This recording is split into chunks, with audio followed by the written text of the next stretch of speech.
Now, many of you might well know that I live in Manchester, and in Manchester there is a very large Pakistani community, and those who own restaurants there keep telling me, oh, Lahore, Lahore, Lahore, that is the place you have to go to. So here I am.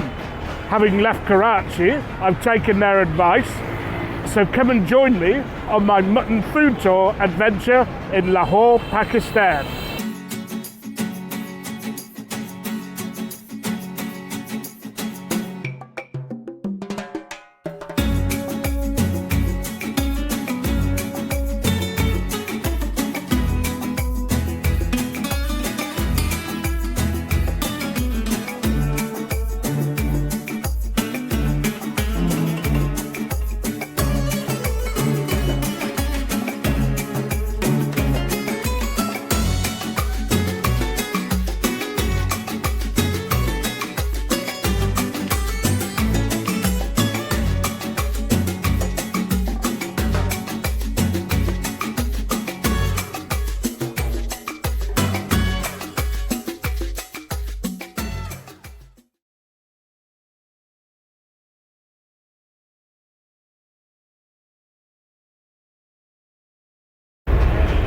Now, there might be a bit of a din behind me. I'm on a famous food street called Lakshmi Chowk in the centre of Lahore.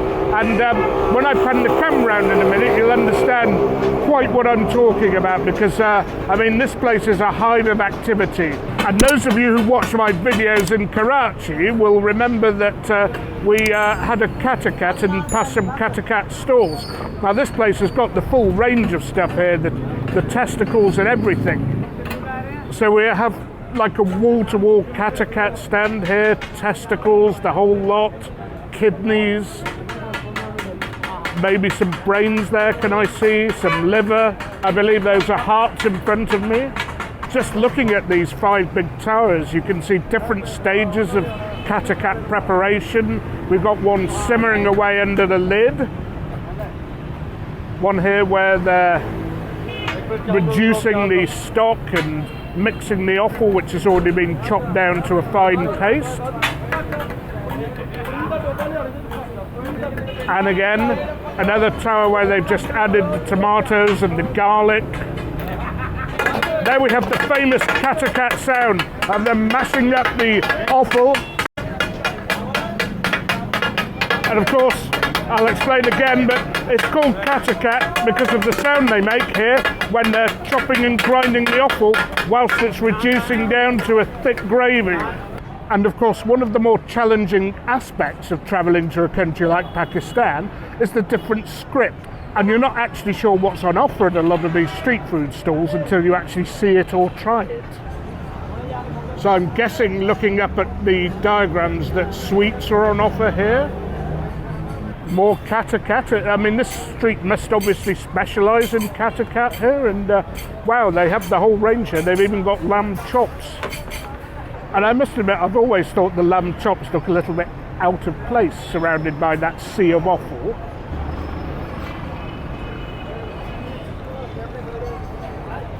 And fresh bread being made over the griddle.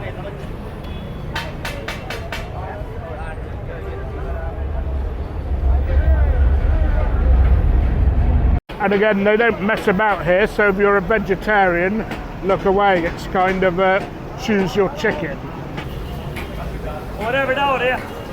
So I can't work out whether this is just Katta Cat along here. I don't think it is, because I can see some grilled chicken being grilled on some charcoal over there. Seek kebabs. And something I've not seen too often on this trip, fish. So I'm guessing that's for masala fried fish, but I'm not quite sure.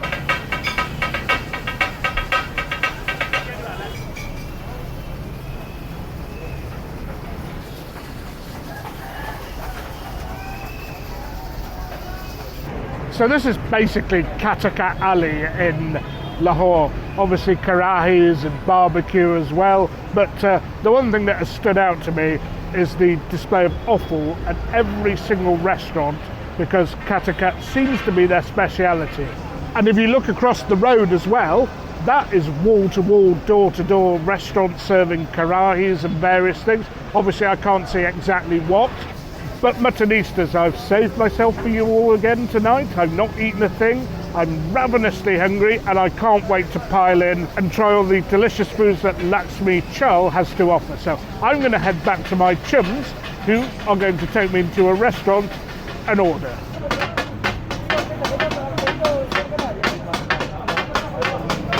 Okay, so that's the initial stage of preparation of Katta Cat.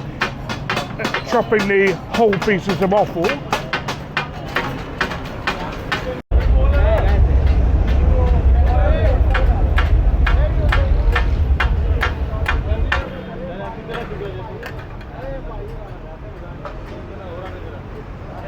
Well, Muttonistas, I hope that's making you hungry because there's a massive hole in my stomach tonight and it's made me extremely hungry. So there's nothing like watching your food being cooked to work up an appetite, and here the naans are actually being soaked in the meat fat to add extra flavour, and the punters are being given a little bit of a preview of the Katta Cat. He's scooped a little bit on top of the bread. So if this feast isn't meaty enough already, we're getting meaty bread to go with it, I do believe. So he's put some yoghurt on the tower. I'm not sure exactly why he's done that, but so I think that the yoghurt has gone onto the tower to help the naans infuse the meat flavours. Correct me if I'm wrong, viewers, if you know more about this than I do, but that's what it looks like to me. Now he's cut them in half, layered them on top of each other. Wow, give the man a round of applause if you could. So at the next door hot plate, or I think it's a tower, he's added yoghurt and green chilies. Now, I'm not sure why he did that, but apparently it's a different style of dish. And I believe within the parameters of ordering a Katta Cat, you can order a whole range of different styles. And in front of me, unlike the next door hot plate, he's chopping up and deskinning some tomatoes.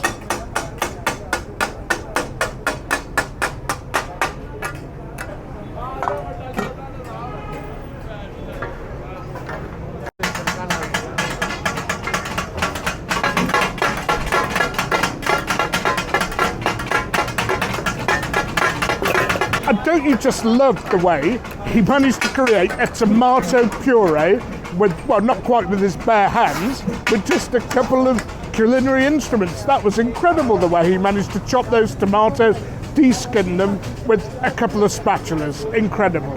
And something I've noticed in Pakistani cuisine is that root ginger is a very, very important part of the cooking process. And I know some of you in my social media feed say, oh, why do they have to use the whole animal? Can't we have this made with the fillets, the prime cuts and so on and so forth? Well, first of all, there's an economic reason for that, because you can't just throw the rest of the animal away and stick the bits that people don't want into pies and things like that. But also, don't forget, throughout the decades, years, centuries, however long, culinary specialities have been made from offal. Not just in Pakistan, in Europe, in the Far East, in Africa, and everywhere. So if you see offal dishes, open your mind to it, give them a try. They are delicious. Don't fall back on the old trap of saying, I want boneless cod fillet, I want boneless chicken, I want fillet steak. Get in there, folks. Get in there and go for it. Now, thankfully, I'm with my friend Safdar and Shauq in this place, and without them, A, I would never have been able to find this place, and B, I wouldn't be able to order. I suppose I could have pointed to a few things and copied things, or got things copied, but it's better this way. Can you ask him how many years he has been doing this?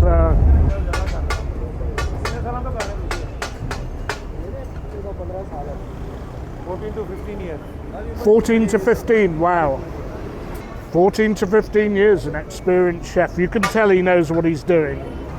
So apparently that 14 or 15 year period relates to this particular spot where he's been cooking this dish. He has actually spent all his life making this in various locations. So I do hope as a result of that, and it looks like it's likely to be the case, that we're going to get the real deal tonight. No, his wife cooks. Okay. So there you are, folks. We did ask the chef does he cook at home or is he sick of the sight of a kitchen when he gets back? And he says his wife actually cooks when he gets back home. So there we have all the dough balls ready-made to stick in the tandoor. The tandoor itself. Wow, the way he fishes those out so quickly.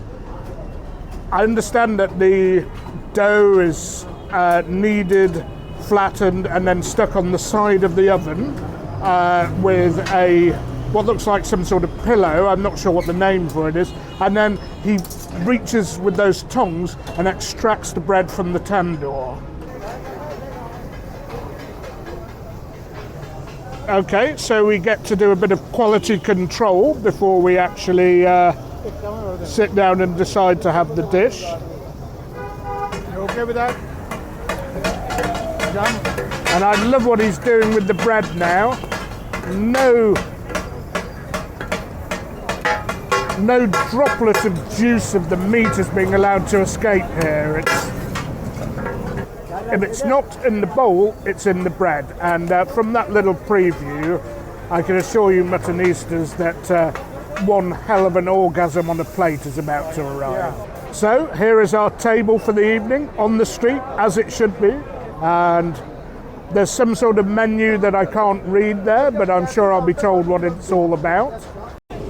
So folks, the food has arrived, the Katta Cat and those meat-drenched naans. I'm going to pile in because I haven't eaten all day and I'm absolutely starving. So it's quite hard for me to eat this again with my hands one-handed, so I'll do it bit by bit.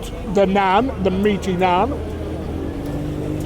Wow, that is just dripping with meaty juices. Now, the closest thing I can think of to this, some of the Turkish kebabs which have a layer of bread underneath that soak up a bit of the juices from whatever grilled meat you've had.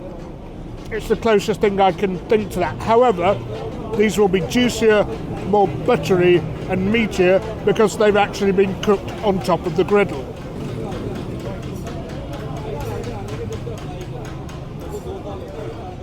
Well, as for the Katta Cat itself, I've already had a little preview, so I know it's going to be excellent, but here goes.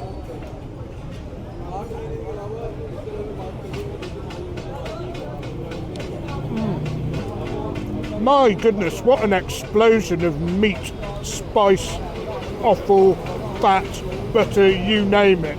This is an offal lover's heaven, this dish is. Anybody who comes to Pakistan, or anybody who can find this dish in another country, if you love offal, it is a must-have, an absolute must-have. And some plain naans have arrived as well, because we're going to eat a hell of a lot of bread with all this. And the texture is so pleasant as well. You think, having been cooked for so long, that it might be a bit firm or rubbery, but not at all.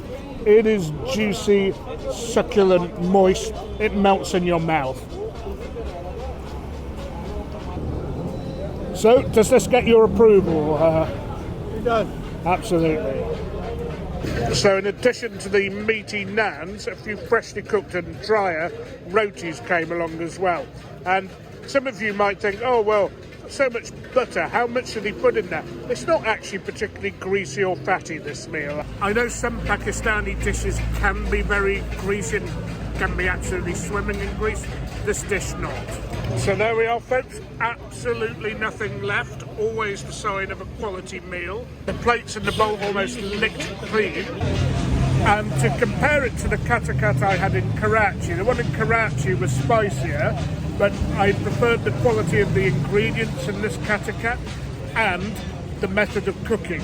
The Katta Cat in Karachi was ground down so much, like it was like a fine, rather than like a mince and chunks of offal. So I'm afraid, at the risk of offending my friends in Karachi, this is Lahore 1, Karachi 0.